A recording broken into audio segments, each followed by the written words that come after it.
Elden Ring's DLC expansion, Shadow of the Erdtree, just keeps surprising us.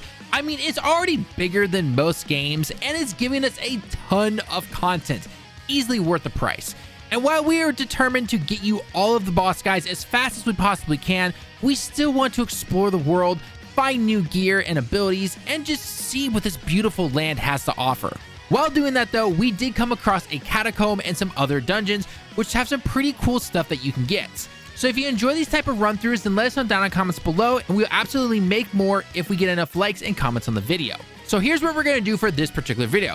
We are going to cover the important parts, including where to find the catacomb, some important areas, including things to look out for, and of course, the final boss. Then we will let the full run play through at the end, sped up a tad to show you how to go through this entire area and where to get all the items. Of course, there'll be timestamps down below, so make sure to check that out if you're looking for one particular part. All right, enough blabbering, let's begin. First off, to find a catacomb, head to this area that you're seeing right here on the map. It's pretty north based on where you start the DLC, but we have not explored 100% of the map, so basically head to the marker that we're showing you right now and you'll be able to find this catacomb. Now, the big thing for this particular catacomb combines two things: finding these platforms with these little switches on them to make you go down further into the levels, and of course, these falling spike traps.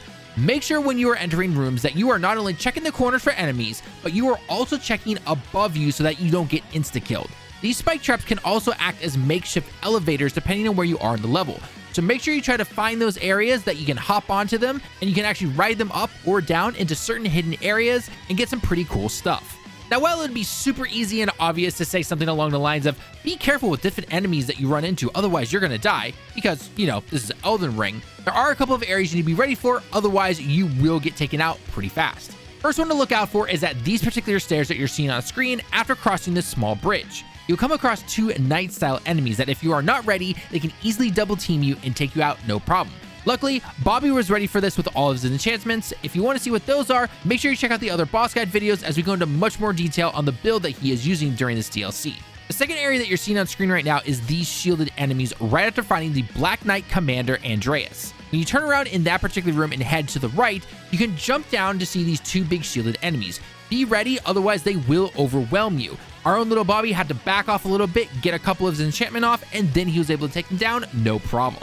Last bit to look out for is in this big room right here near the end. Not only is there a wizard-like enemy spamming you with projectiles like a Halo player spamming grenades back in 2004, but there's also a giant spike elevator you'll need to watch out for while dodging these projectiles, trying to get over to said enemy to finally stop the spam. We actually ended up dying here once, so definitely be careful. Luckily though, if you die, you're not sent back to the beginning of the catacomb. You will actually spawn pretty close to where you died, and you can easily continue on from there if you happen to.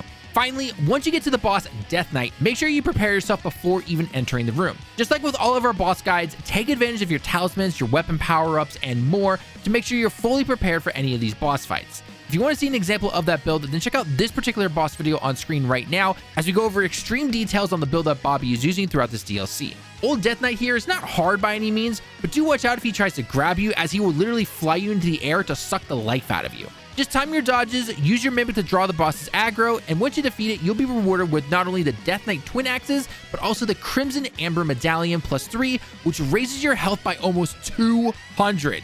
Not too bad if you ask me. Definitely worth it. Now, here's a full run of the Catacombs sped up a tad to show you where to find everything that you possibly can. We know it's a little different from our boss fights, but we wanted to show you this one because there's a ton of cool upgrades that you can get. If you enjoy these type of guides and videos, then a like on the video shows us that you enjoy this type of content, and don't forget to check out our other Elden Ring guides in the top right corner and pinned comments. If you enjoy discussion videos and other type of content in terms of gaming, then make sure to check out our other content on our channel as well. With that being said, I've been Tallen with Direct Gaming. I want to thank you for watching the video, and of course, let us know how we can improve our guides going forward for future videos down in the comments. Finally, shout out to our pro gamer LittleBobby that you can also follow over on his Twitter page at LittleBobbyTV. We hope you have a great day and week, and we can't wait to see you all in the next one. Until next time, everyone, John A.